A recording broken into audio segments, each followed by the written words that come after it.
Apologize to her. Right now.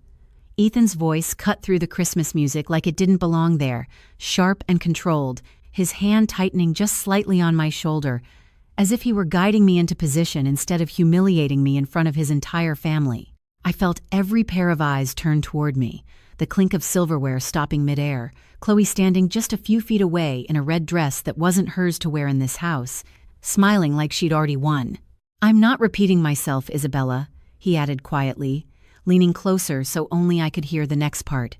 "You either apologize or your salary and bonus are gone by morning." For a second, I thought I had misheard him, that maybe the wine, the noise, the pressure of the room had twisted his words into something uglier than they were supposed to be. But then his mother gave a small approving nod from the end of the table, and Chloe tilted her head, waiting, and I realized this wasn't a misunderstanding. This was deliberate, public, final. "Go ahead," Chloe said softly, her voice smooth, almost kind. "We're all waiting." I could feel the heat rise in my chest, not like anger, not yet. More like something collapsing quietly behind my ribs, the kind of realization that doesn't explode but settles in and changes everything at once. My fingers tightened around the stem of my glass, the cold surface grounding me as I looked from Ethan to Chloe and back again, noticing details I hadn't paid attention to before, the way his grip wasn't protective but controlling, the way her smile didn't flicker once, the way no one at that table, not his father, not his brother, not even the people who had once called me family, said a single word to stop it. If you've ever been in a moment where everything you thought was stable suddenly shifts beneath you, where the people who were supposed to stand beside you become silent witnesses instead, then you understand exactly what that felt like. And if this story speaks to your heart, only if it truly resonates with you, consider taking a moment to like or subscribe, and tell me where you're watching from and what time it is where you are right now, because I always wonder who else is out there listening in moments like this. My name is Isabella Cruz, I'm 32 years old, and this was the night my husband chose someone else over me in front of everyone. The night everything I thought I understood about my life quietly fell apart, but the truth is, that moment didn't start that night. It started long before any of us realized it. I looked back at Ethan, really looked at him, and for the first time in years, I saw something I hadn't allowed myself to see before. Not confidence, not strength, but assumption, the kind that comes from never being questioned, never being challenged, the kind that thinks control is permanent. "I'm waiting," he said again, his tone tightening just enough to remind me that this wasn't a request.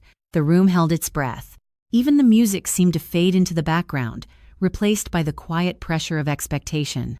I could feel my pulse in my fingertips, steady but deliberate, as if my body had already made a decision my mind was still catching up to. "Okay," I said finally, my voice calm. So calm it almost surprised me, and I turned slightly toward Chloe, meeting her eyes without lowering mine. "I'm sorry." The words landed softly, almost gently, and for a split second, no one moved, like the room needed time to process what had just happened, and then the tension broke. Chloe smiled wider. Ethan's hand relaxed on my shoulder, his breath easing out like he had just won something important, and around the table, conversation started again, low and cautious at first, then louder, as if nothing had happened at all. But something had, something irreversible. Because while they saw compliance, I felt clarity. While they heard apology, I heard the end of something that had been breaking for a long time. I set my glass down carefully, aligning it with the edge of the table, noticing how steady my hand had become, how the shaking I expected never came, and that was when I understood the most dangerous part of that moment wasn't what he said, it was how certain he was that I had nowhere else to go. Ethan leaned closer again, his voice lower now, almost satisfied. "See? That wasn't so hard." I didn't answer. I just nodded once, because explaining anything in that moment would have been pointless. They all thought they understood the situation. They thought the power was clear. They thought the story was already written. What they didn't know, what none of them knew, sitting under those warm lights with their glasses and quiet laughter, was that I had already started letting go, and there were things about me, about what I had been doing quietly for years, that would make this entire night look very different once the truth came out. But that part didn't begin here. It began months earlier, in a place they had never bothered to look, and by the time they realized it, it would already be too late. I did not leave the table right away that night. I stayed just long enough to make it believable, long enough to let them think everything had gone back to normal, because that was always the role I had been given in this family, the one who smoothed things over, the one who adjusted, the one who made sure no one else felt uncomfortable even when I did. And the truth is, that did not start when I married Ethan. It started long before that, the first time I stepped into his parents' house 3 years ago, with a store-bought pie in my hands and a nervous smile I could not quite control. I remember his mother opening the door, looking me up and down for just a second too long before stepping aside and saying, "You did not have to bring anything. We usually handle things a bit more thoughtfully." And I laughed softly, thinking she was joking. "I just wanted to contribute," I said, but she did not laugh back. She just turned and walked toward the kitchen like the conversation was already over. I followed her in, placing the pie carefully on the counter, noticing how everything in that room had a place: matching dishes, polished surfaces, the kind of space where nothing felt accidental, and I suddenly felt like I did not belong in it. Ethan came in behind me, wrapping an arm around my waist. "Relax," he whispered. "She is just particular." But particular did not feel like the right word when his mother lifted the pie lid, glanced at it and said, "Next time, let me know ahead of time. We have standards here." I nodded, swallowing whatever response tried to rise. Because I wanted this to work, I wanted him, and at the time, that felt like enough. His father, Richard, was different, quieter, more observant. He shook my hand later that evening and said, "Ethan tells me you work in compliance," his tone neutral but his eyes sharp. "Yes, I do," I replied. "Mostly regulatory review and internal audits." He held my gaze for a second longer than expected, then nodded once. "Important work," he said simply, and it was the only moment that night where I did not feel dismissed. But moments like that were rare. Over time, patterns formed. Small things at first, things that were easy to explain away if you wanted to, like how his mother would introduce me to guests as Ethan's wife without ever using my name, or how she would correct me on trivial details at dinner. "Actually, that is not how we usually do it," said with a smile that did not quite reach her eyes, or how his brother would joke, "So you are the one keeping Ethan organized, huh?" As if my entire existence was built around supporting him, and I would smile back, play along, because it was easier than making it awkward, easier than asking why no one ever asked about me, about what I did, about what I had built before I ever met them. Ethan never noticed, or maybe he did and chose not to say anything. I am still not sure which is worse. There was one night, about a year into our marriage, when it became clearer than I wanted it to be.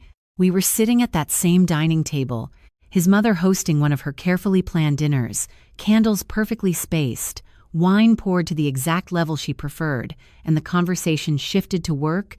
Ethan was talking about a project he was leading, his voice confident, animated, everyone listening, his father asking questions, his mother nodding with approval, and then there was a pause, a small opening in the conversation, just enough space for someone to ask me something, anything, but no one did.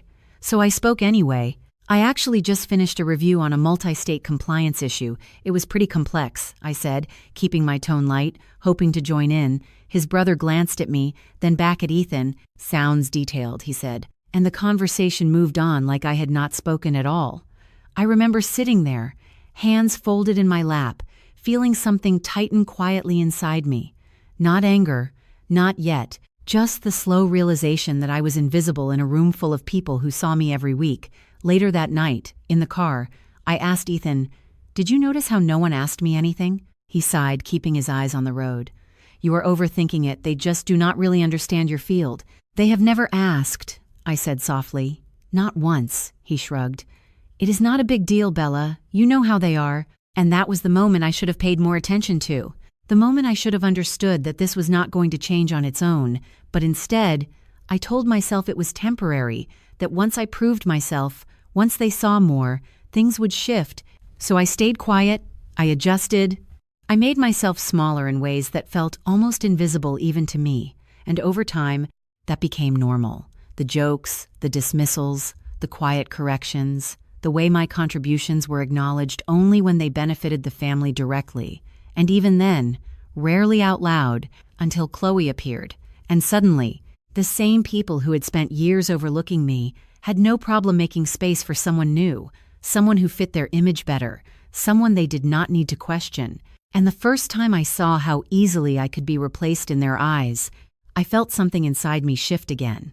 Not breaking this time, but hardening, because that was the moment I realized this was never about me fitting in. It was about what they assumed I was, and the truth they never bothered to learn. And by the time Christmas arrived, that truth was no longer something I was willing to keep to myself, even if they still had no idea what they were about to lose. The shift did not happen overnight. It never does. It started quietly, almost invisibly, in a conference room on the 22nd floor of Walker Holdings, where the air always smelled faintly like polished wood and expensive coffee. I was sitting at the far end of the table with my laptop open, reviewing a set of compliance reports that no one else in that room seemed to fully understand. While the executives talked over each other about expansion strategies and projected revenue, and for once, I did not try to speak. I just listened, because I had already seen something they had missed, a pattern buried deep in the numbers, small discrepancies that did not look dangerous on their own, but together formed something much bigger, something that could not be ignored.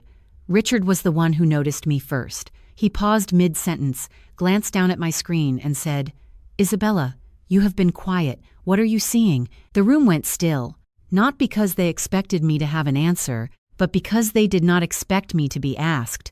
I hesitated for half a second, feeling the weight of every previous moment where my voice had been overlooked. Then I turned my laptop slightly toward him. "There are inconsistencies in the vendor reporting across 3 regions," I said, keeping my tone steady. "They are small individually, but they repeat, which means they are not random." One of the senior managers frowned. "That is not what we are discussing right now," he said, dismissive. But Richard did not look away from me. "Continue," he said simply. So I did, walking them through the data, pointing out the overlaps, the timing, the way certain approvals were being pushed through faster than standard protocol allowed.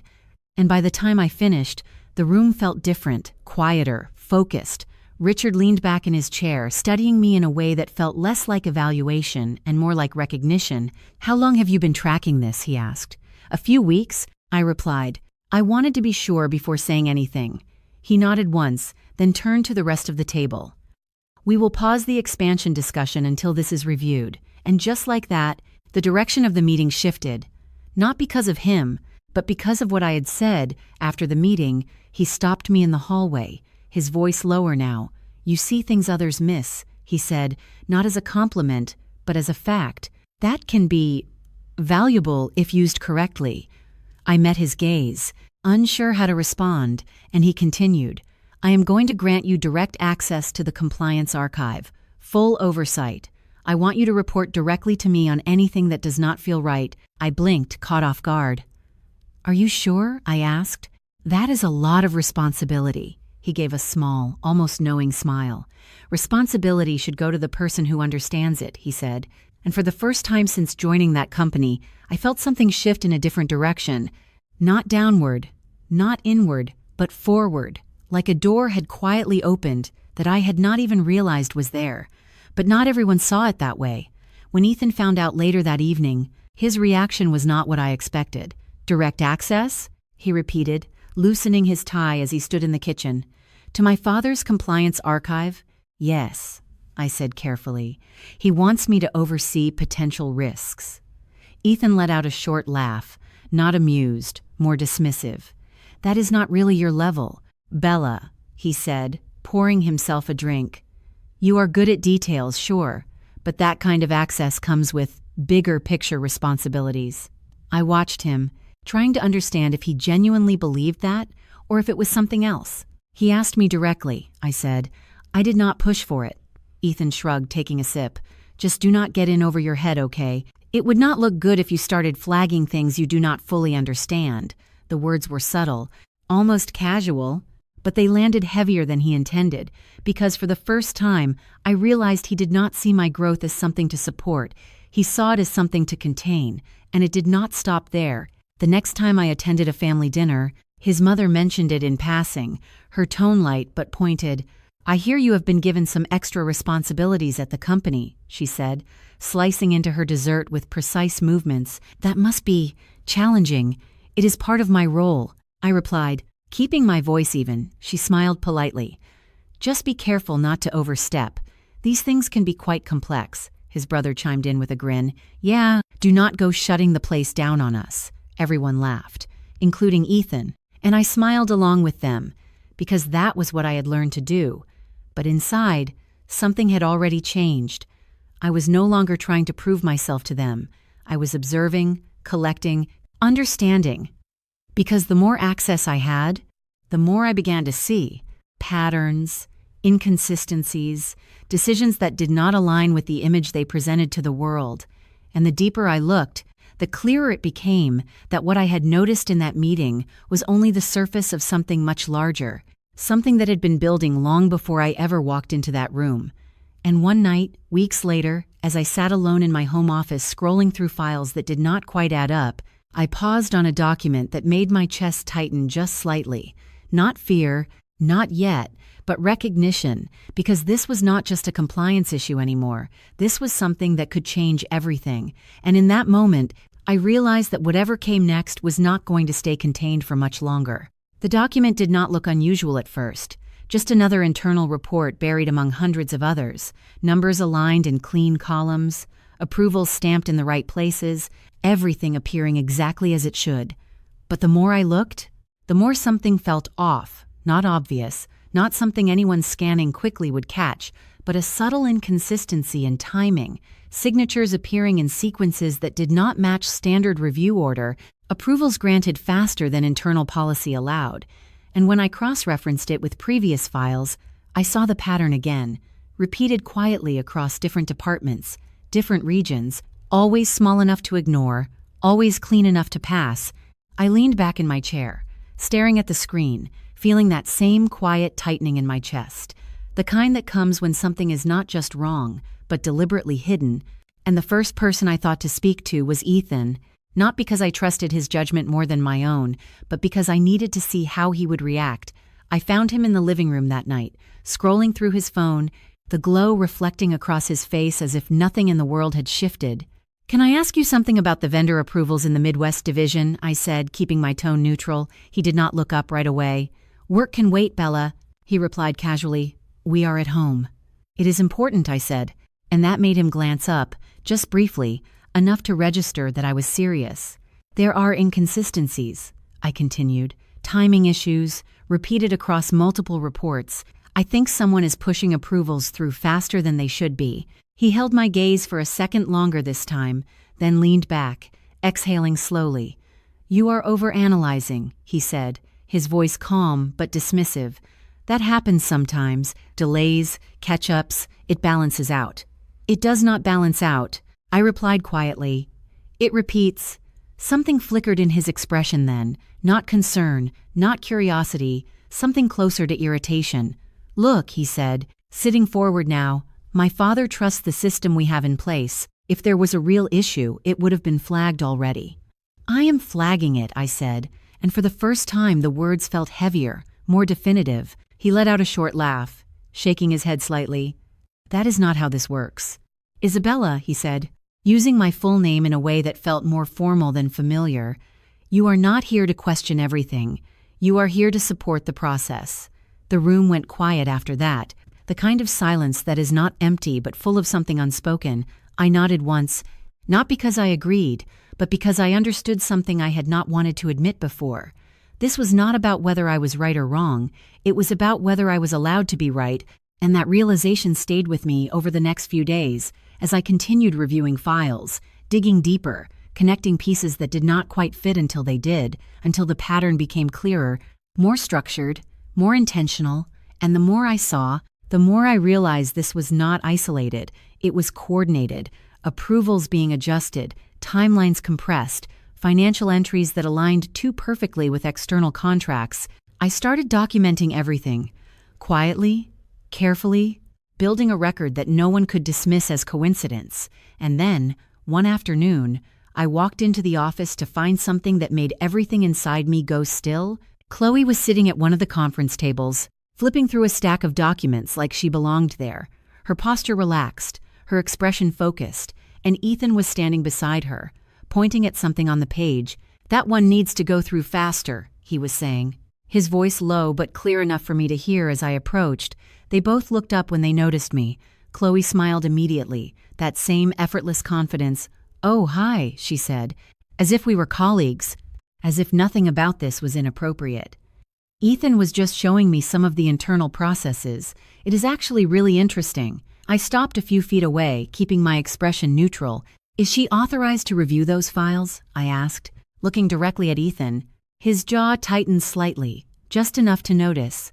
"She is helping with external coordination," he said, his tone controlled. "It is temporary. She does not have clearance," I said quietly. And for a moment, no one spoke. Chloe's smile did not disappear, but it shifted, just slightly, like she was watching something unfold rather than participating in it. Ethan stepped closer, lowering his voice. "Do not make this into something it is not," he said. "I am handling it." "You are bypassing protocol," I replied, my voice just as low. "That is not your decision to make alone." His eyes hardened then, not in anger, but in something colder, more calculated. "Careful," he said softly. "You do not want to misunderstand your place in this."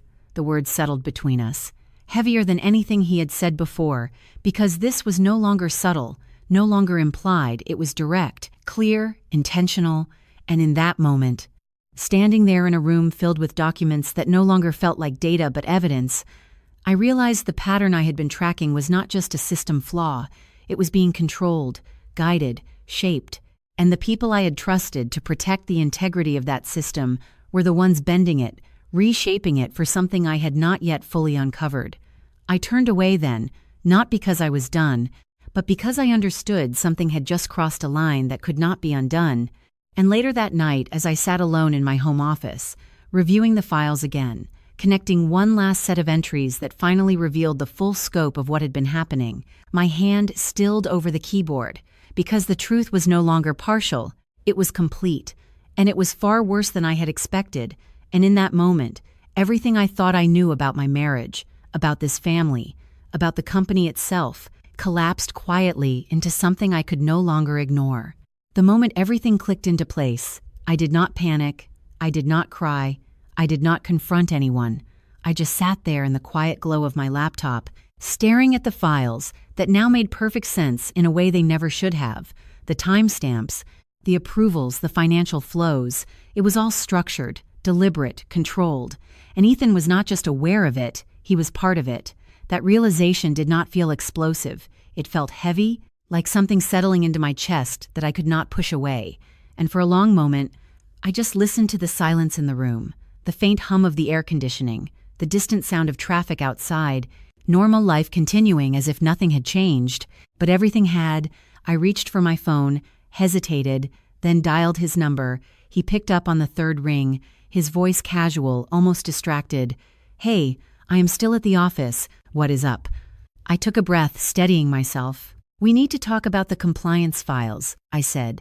There was a pause, not long, but long enough. "It can wait," he replied. "No, it cannot," I said quietly. "I have gone through everything, Ethan. This is not a minor issue." Another pause, longer this time, then a shift in his tone, more controlled. "You are making assumptions again," he said. "I am not assuming," I replied. "I am reading the data." His voice hardened slightly. "You are stepping outside your role," he said. "That is not your call to make." I closed my eyes for a second, feeling that same quiet pressure build. "Then whose call is it?" I asked. "Because these approvals are being pushed through without proper review, and they all trace back to—" "Stop," he cut in, sharper now. "Do not finish that sentence." The silence that followed was different, not uncertain, not hesitant, but deliberate, like a line had just been drawn. "You need to let this go," he added, his voice lower. "Controlled. You are overcomplicating something that does not concern you." I opened my eyes, staring at the screen in front of me. "It concerns the entire company," I said. "It concerns your father." There it was, the word that changed everything, his father, because that was the one variable Ethan could not easily dismiss. But instead of concern, I heard something else in his response, something closer to calculation. "I will handle my father," he said. "You just focus on what you are supposed to do." And then the line went dead. He hung up, just like that. No resolution, no explanation, just control. I sat there for a long moment, phone still in my hand, the silence louder than anything he had said. And for the first time, I understood that whatever this was, it was not something he was going to fix. It was something he was protecting. I tried again later. A message this time. Clear, direct. We need to address this before it escalates. I have documented everything. I watched as the message showed delivered, then read, and then nothing. No reply, no acknowledgement, just absence. Hours passed, then a short response finally appeared. Do not send anything to anyone. No explanation, no discussion, just an instruction. I stared at those words, reading them again. Slower this time, because they said more than he probably intended. They confirmed everything I had been piecing together. This was not a misunderstanding. It was intentional. And he knew exactly what I had found. I tried one more time, calling again. This time it went straight to voicemail. I did not leave a message. I already knew it would not change anything. Instead, I opened my email, drafted something longer, more detailed, laying out what I had found, what it meant, what needed to happen next. I hesitated before sending it, not because I was unsure, but because I understood that once it was sent, there would be no going back. I sent it anyway. Minutes passed, then an hour, then two. No response, not even an acknowledgement, just silence. And then, close to midnight, my phone buzzed again. Not from Ethan, but from his mother. A message that felt strangely out of place given everything else. We expect you to be at Christmas dinner tomorrow. Do not create unnecessary tension. I read it twice, trying to understand how this was the concern in this moment, how everything I had just uncovered could be reduced to unnecessary tension. I typed a response, then deleted it, because there was nothing I could say that would make her see what she clearly did not want to see. I set the phone down, leaning back in my chair, staring at the ceiling as the weight of it all settled in. The calls, the messages, the silence. None of it had changed anything. None of it had reached him. None of it had mattered. And in that quiet, I realized something that felt colder than anger, colder than disappointment. I was completely alone in this, not just physically, but in every way that mattered. The person who should have stood beside me had already chosen his position, and it was not with me. And that was the moment the isolation stopped feeling temporary and started feeling absolute. The next morning did not feel like a new day. It felt like something had quietly ended overnight. The apartment was too still, too clean, like a place where someone had already moved out even though I was still standing in it. I stood in the kitchen for a long time, holding a cup of coffee that had gone cold before I even took a sip, staring at nothing in particular, just letting the silence settle, because there was nothing left to say, not to Ethan, not to his family, not even to myself. Everything that needed to be understood had already been made clear in the spaces between conversations, in the messages that went unanswered, in the way he chose to hang up instead of listening. I heard the front door open around 9. His footsteps measured, controlled, like nothing had shifted for him at all. "You are still here," he said when he saw me, his tone neutral, almost observational. I did not turn right away, just set the cup down carefully on the counter before facing him. "I did not have anywhere else to be," I replied, and that was the truth. Not because I had nowhere to go, but because I had not yet decided where I wanted to be. He loosened his coat, placing his keys on the table with a quiet click. "About last night." He started, and for a brief moment, something inside me expected an explanation, an acknowledgement, anything that resembled understanding. But what came next erased that completely. "You made things more complicated than they needed to be," he said, his voice steady. "I told you to let it go." I watched him, not reacting, not interrupting, just listening, because sometimes silence reveals more than any response ever could. "This is business," he continued. "You do not always see the full picture, and when you push like that, it creates unnecessary risk." Unnecessary risk, I repeated the words in my head, turning them over slowly, because they did not mean what he thought they meant. "Unnecessary for who?" I asked quietly. He sighed, like the question itself was exhausting. "For everyone involved," he said. "You included." I nodded once, because now it was clear, not just what he had done, but how he justified it, how he placed himself above the consequences, above the truth, above me. And that realization did not hurt the way I thought it would. It did not break me. It emptied something instead. Something that had been holding on long after it should have let go. "You should get ready," he added, glancing at his watch. "My parents expect us at dinner tonight, and I do not want a repeat of this conversation." I almost smiled at that, not because it was funny, but because it was so predictable. The expectation that everything would continue, as if nothing had changed, that I would step back into the role they had assigned me. Quiet, agreeable, invisible. "I will be there," I said, and he nodded, satisfied. Like the situation had been resolved, like control had been restored. And just like that, the conversation ended. He moved on, checking his phone, responding to messages, stepping back into his world as if I had never stepped outside of it. And I stood there, watching him for a moment longer before turning away, walking slowly down the hallway into the bedroom. The space felt different now, not because anything had physically changed, but because I had. I opened the closet, running my hand lightly over the clothes hanging in perfect order, things I had chosen, things I had worn, pieces of a life that no longer felt like mine. I sat on the edge of the bed, letting the quiet settle again, deeper this time, heavier, but not suffocating, just real. And for the first time since everything had unraveled, I allowed myself to feel it fully, not the anger, not the betrayal, but the absence of what I thought I had, the absence of the person I thought he was, the absence of any reason to stay where I was no longer seen, no longer heard, no longer valued. And in that absence, something else began to take shape, something small, almost unnoticeable at first, but steady, clear, and undeniable.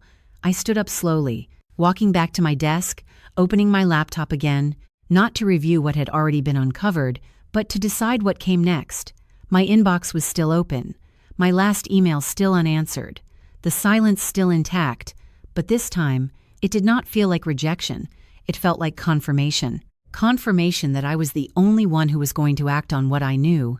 I opened a new message, my fingers resting lightly on the keyboard, not hesitating this time, not questioning, just moving forward, because the lowest point is not where everything ends, it is where clarity begins. And as I started to type, I realized that whatever came next was no longer about them, it was about me. And for the first time in a long time, that felt like enough. I did not send that email right away. I rewrote it twice, then deleted it completely, because I realized something important in that moment. I was still trying to explain myself to people who had already decided not to understand. So instead of arguing, instead of proving, I changed direction, quietly, deliberately. The next morning, I walked into the office earlier than usual, the building still half empty, lights flickering on one floor at a time, the kind of quiet that makes everything feel sharper, more intentional. I sat at my desk, logged into the system, and started organizing the files I had collected, not emotionally, not reactively, just methodically, labeling, timestamping, cross-referencing, building something structured instead of scattered. Because if I was going to move forward, I needed clarity, not chaos. Around 9, one of the analysts stopped by my desk, hesitating for a second before speaking. "You are here early," he said, glancing at the stacks of reports on my screen. "Could not sleep." I replied simply. He nodded, then pointed lightly toward my monitor. "You are still working on the vendor reviews." "Yes," I said, not looking up. "Someone needs to—" He hesitated again, then lowered his voice slightly. "Be careful," he said. "People have been talking." I paused for a second, then continued typing. "Let them," I replied. And that was the first time I realized I was no longer concerned with how things looked, only with what was real. Over the next few days, I shifted my focus completely.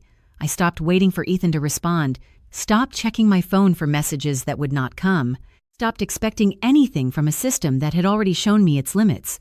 Instead, I started building something for myself, small at first, a separate file structure, a clean record of my work, my findings, my process, things that could stand on their own without needing validation from anyone else. I scheduled a meeting with Richard, not to confront, not to accuse, but to report. When I walked into his office, he looked up immediately, studying me in that same quiet way he always had. "You asked for direct reporting," I said, placing a folder on his desk. "This is what I found." He opened it slowly, scanning the first few pages without speaking.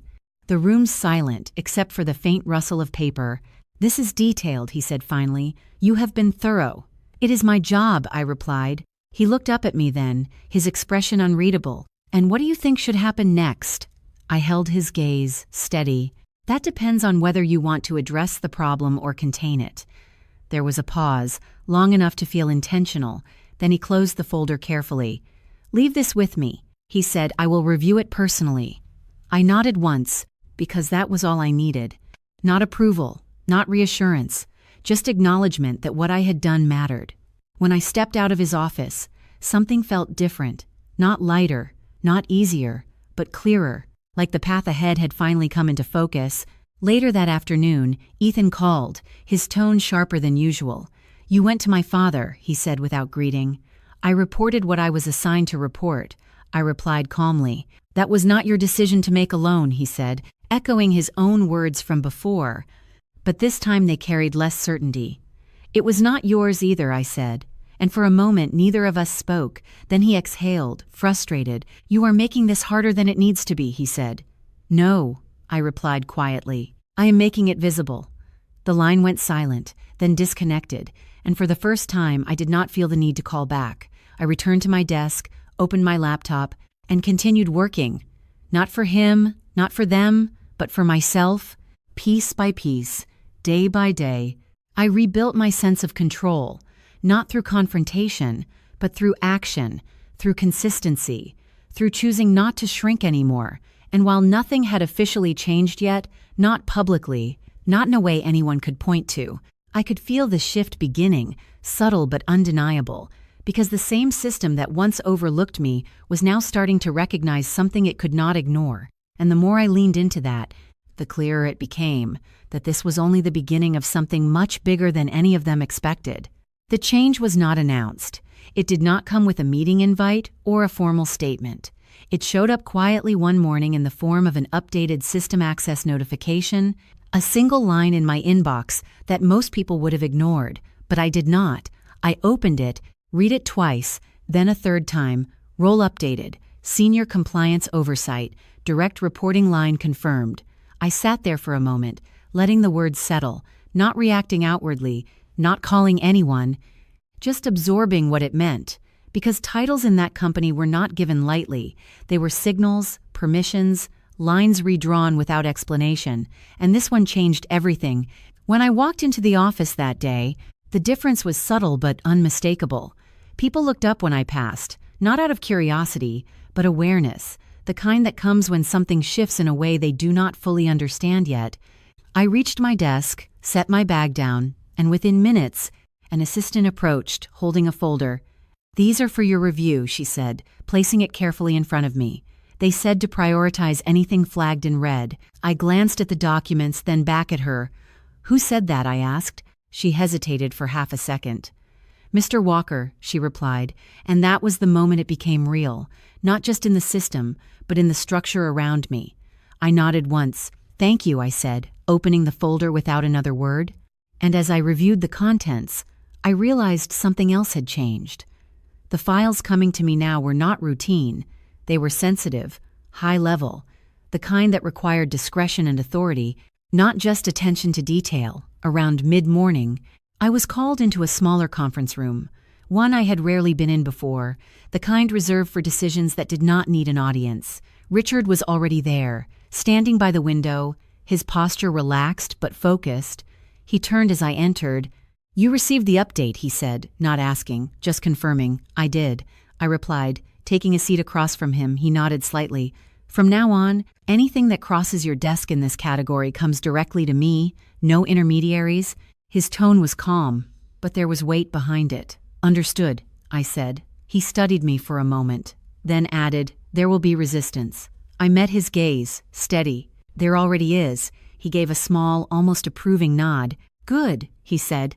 And just like that, the meeting ended. No long explanation, no reassurance, just clarity.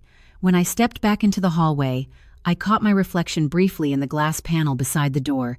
The same person, the same face, but something about the way I stood, the way I held myself, felt different, Not louder, not more visible, just more certain, and that certainty carried through the rest of the day. Meetings shifted when I entered. Conversations paused. People adjusted, not dramatically, but enough to notice. And then there was Ethan.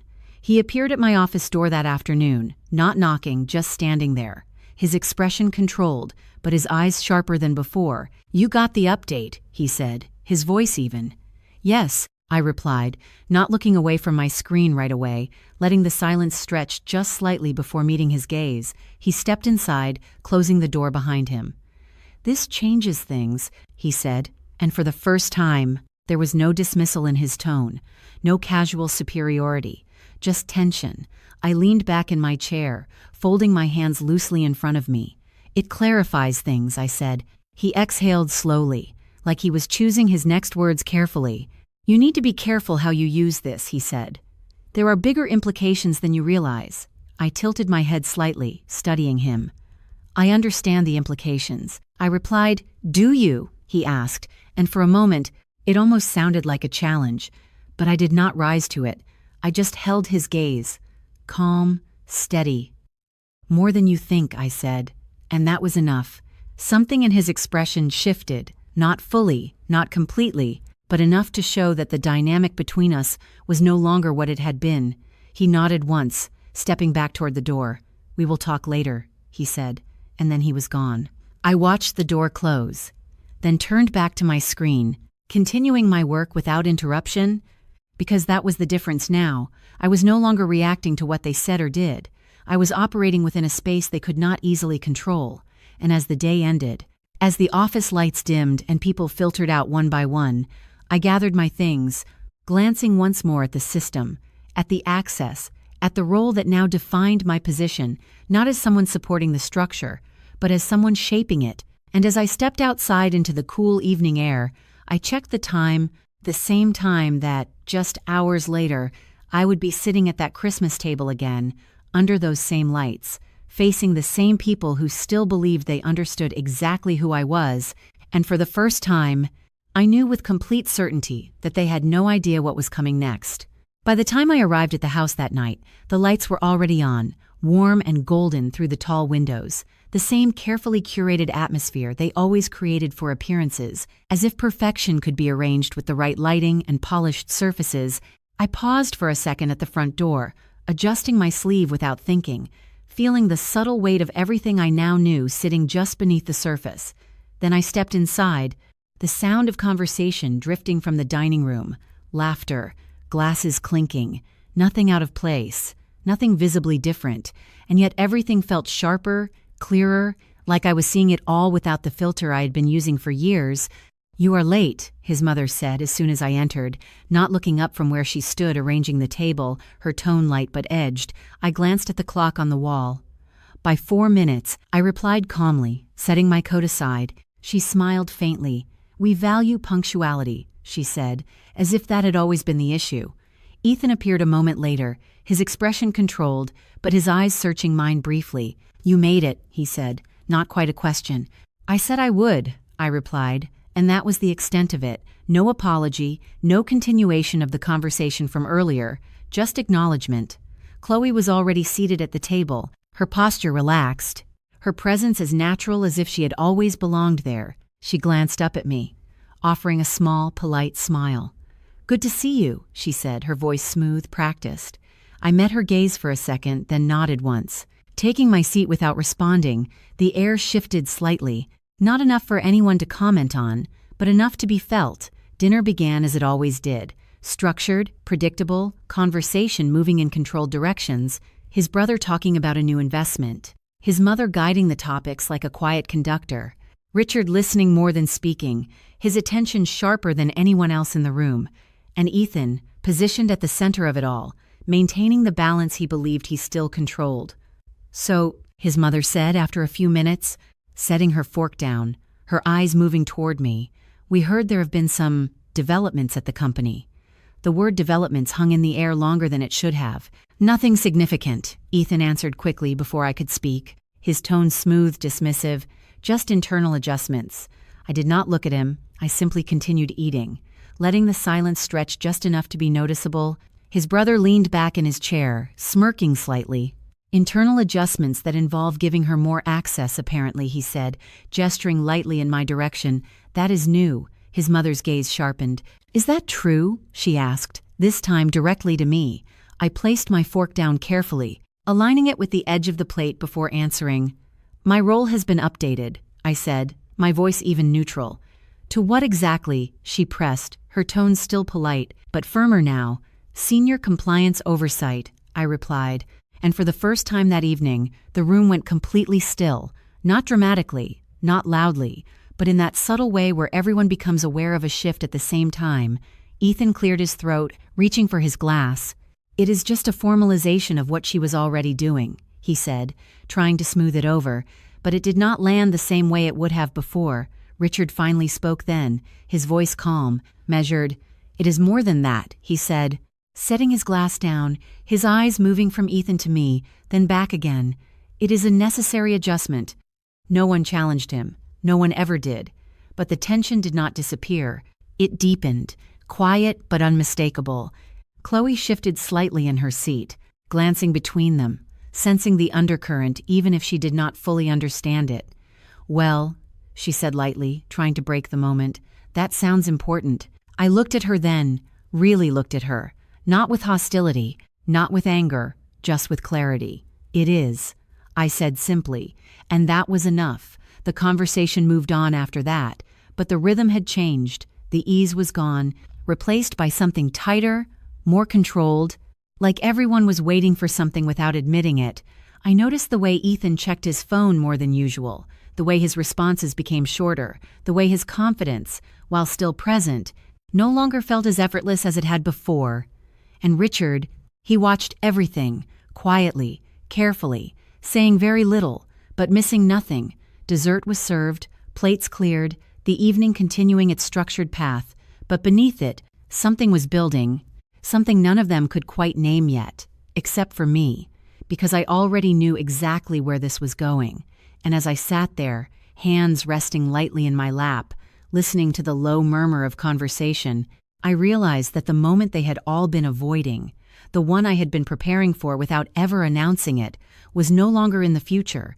It was here, waiting just beneath the surface, and all it would take was one question, one detail, one piece of truth placed in the right place at the right time, for everything to shift in a way none of them could control. And when Ethan finally looked up from his phone and met my eyes across the table, something in his expression changed, just slightly, like he was starting to sense it too, but it was already too late to stop what was coming next. It did not happen all at once. There was no dramatic interruption, no raised voices, just a shift so precise it felt almost quiet, like a line being drawn that no one else noticed until it was already too late. Richard set his fork down slowly, his gaze moving from Ethan to me with a level of focus that cut through the room without a single word. There is something we need to address, he said, his tone calm, controlled, and that alone was enough to silence whatever conversation had been lingering.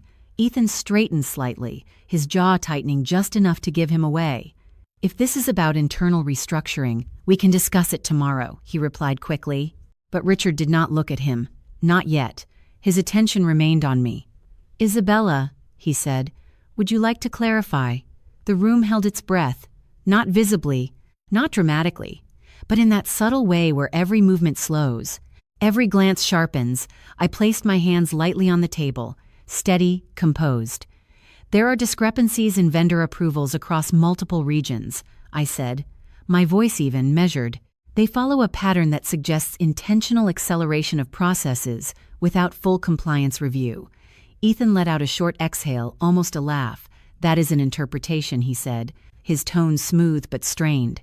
And an incomplete one. I did not look at him when I responded. I kept my focus on Richard, because this was not about arguing, it was about clarity.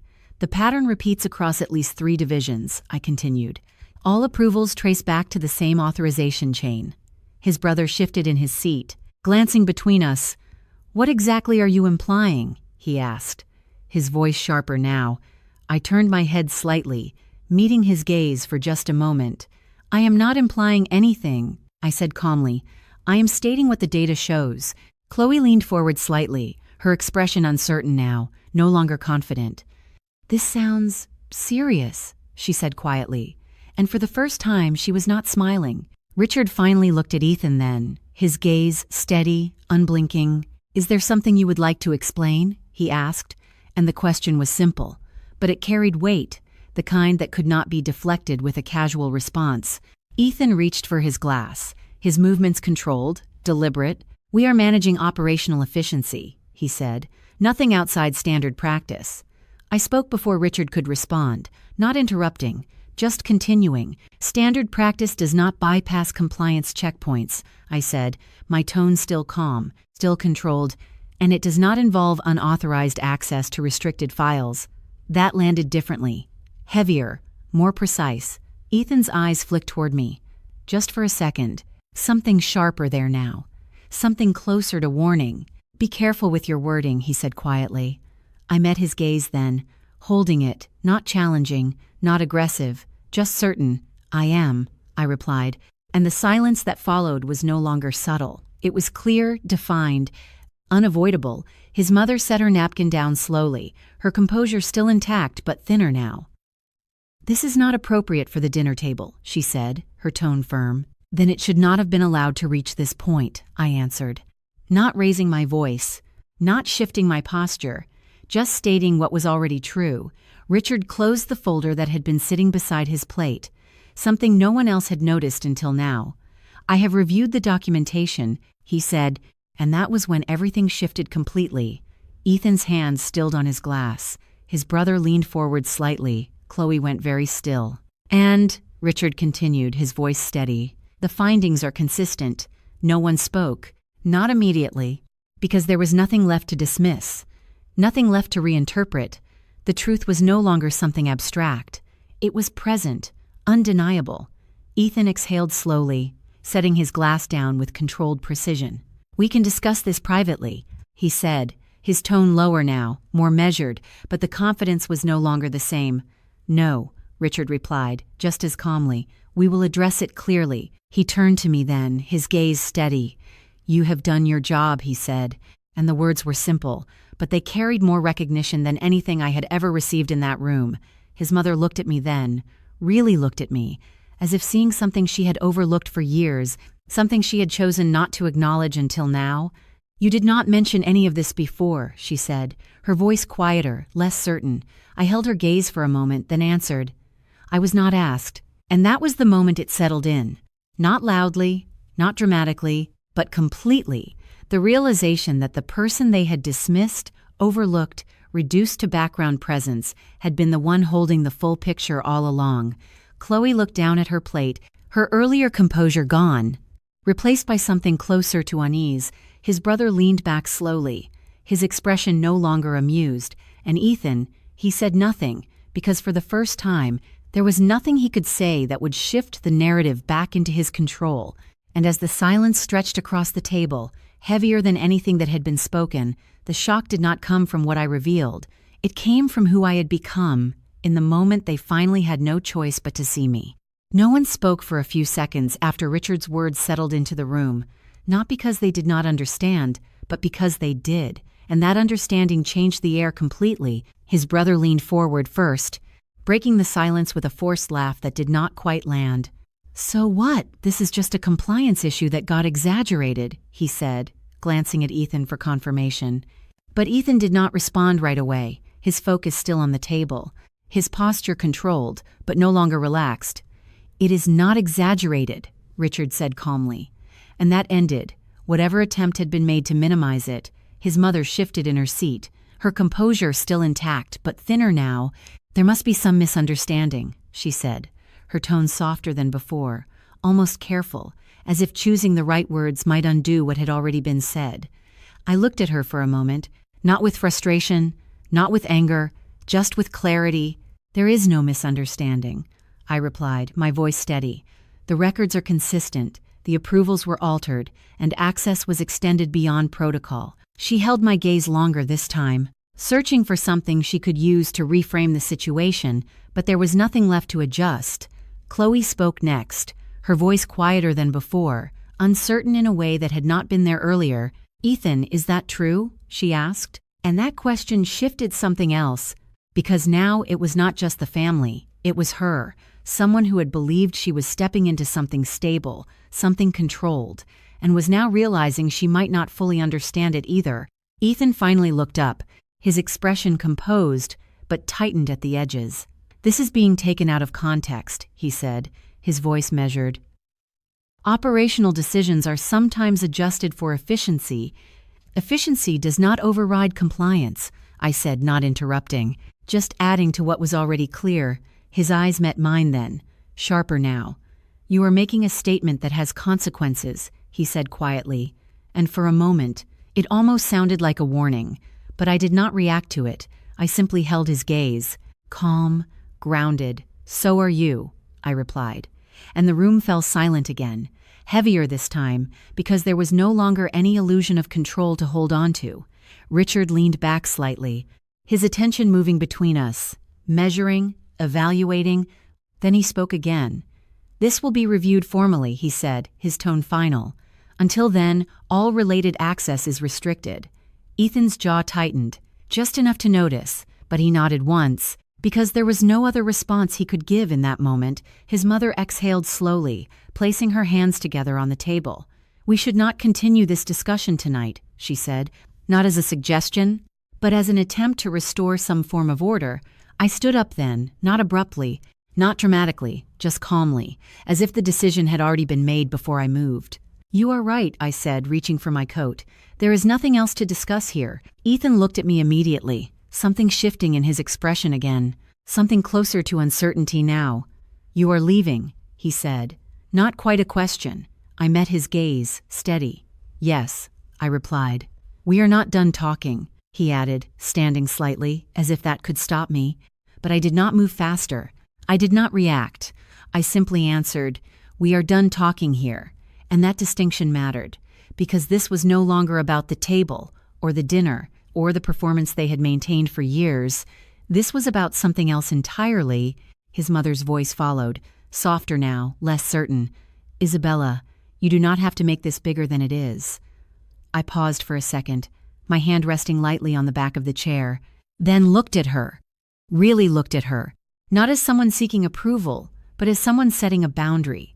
"I am not making it bigger," I said quietly. "I am just not making it smaller anymore." No one responded to that, because there was nothing left to say that would change it. I picked up my coat, slipping it on slowly, the fabric settling around me in a way that felt grounding, final. Chloe did not speak again, her gaze lowered, her earlier certainty gone. His brother leaned back in silence, no longer amused. And Ethan, he stood there, watching me, as if trying to understand something that had already moved beyond his reach. "This is not over," he said finally. And for the first time, it did not sound like control. It sounded like realization. I held his gaze for a moment longer, then nodded slightly. Not in agreement, not in defiance, just acknowledgement, because he was right about one thing. This was not over, but it was no longer what it had been.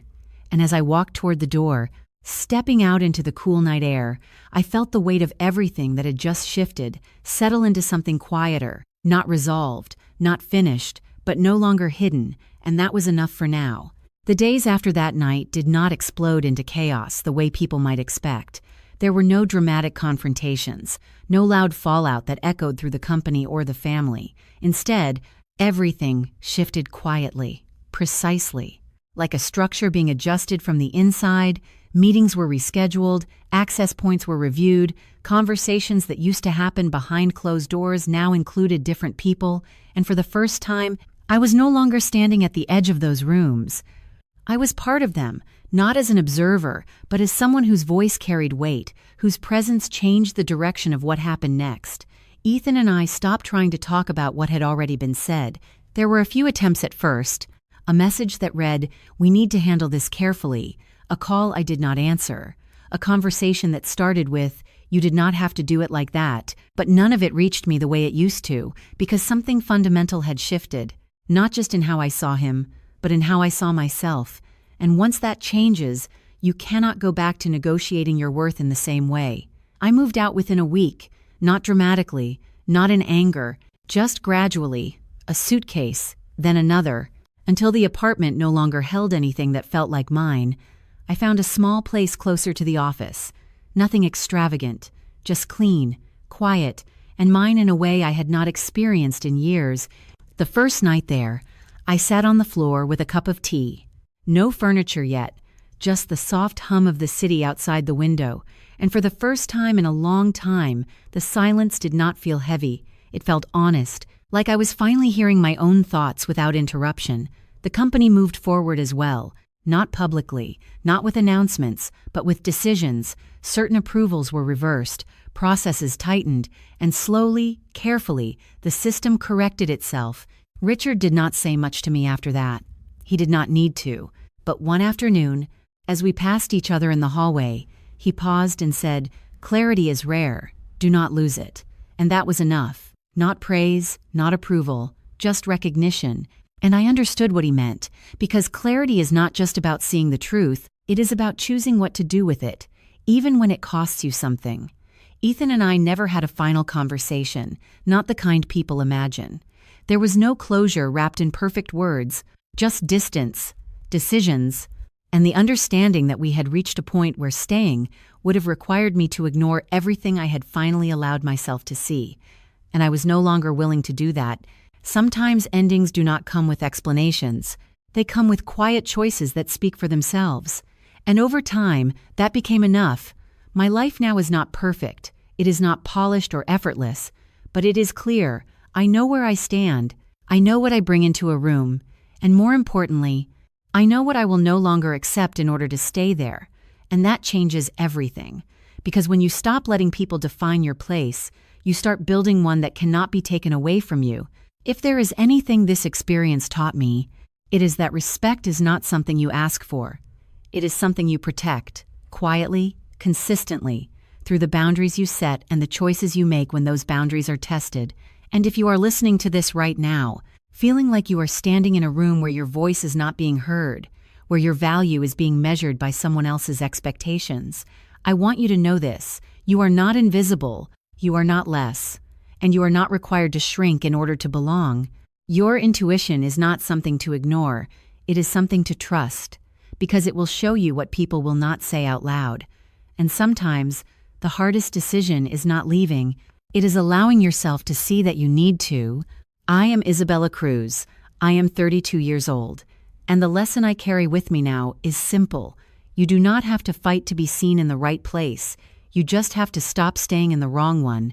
Thank you for being here, for listening, for sharing this space with me. Because stories like this are not just about one person. They are about all the moments we choose ourselves, even when it is difficult. And if this resonated with you, I hope you take that feeling with you. Let it guide you. Let it remind you that you deserve clarity, respect, and peace. And if you are not there yet, that is okay. You will be, one decision at a time. And if you want to hear more stories like this, more moments of quiet strength and real change, there are others waiting for you. Stories that might feel familiar in ways you do not expect. Take your time, explore them, and you might find something there that speaks to you in a way you need right now.